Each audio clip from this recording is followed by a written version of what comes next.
NZX's video series on the launch of New Zealand milk price futures and options. Today I'm joined by the Head of Derivatives from First NZ Capital, Mike McIntyre.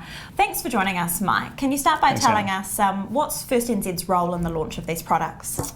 As an NZX derivative participant, obviously we're a conduit to market for farmers. So for existing clients or people who are thinking of becoming clients, we can provide them access to the markets. But stepping back, we've spent the better part of the last 2 or 3 months out there speaking to farmers, explaining what the product is that is about to be launched, even talking in more general purposes about risk management.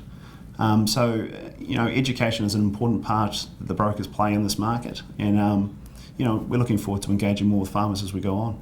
And if I was a farmer and I was looking to purchase, a future or an option, what's the difference? Which one should I go with? Yeah, I think that's a good question. Certainly what I would do is step back of it. I'd look at a risk management solution. So, what are the goals that you're hoping to get from risk management? What are your exposures? What are the tools available? And do the tools satisfy what you need them to do? In terms of futures versus options, both are tools for the toolbox and very handy, obviously. Flexibility around both of them. But certainly what I would do is try and understand how they work. Obviously an option is a derivative on a derivative, so it's important to understand the future on which the option settles before you use that unabated. But as I said, it's going to be horses for courses, so I would certainly take a look at both and see how they fit in with your profile. And it's good that you mentioned risk management. I mean, we're obviously looking to grow our suite of risk management tools here in the dairy sector in New Zealand. How are we stacking up on a global stage or compared to other markets around the world? Yeah, I think we've made really good progress. If you have a look at, say, the US market, which is 20 years on down the track from where we are currently, they've seen some big development in their liquidity just in recent years. We've started with the commodity futures and gone back to the milk futures. Other markets have started in other directions.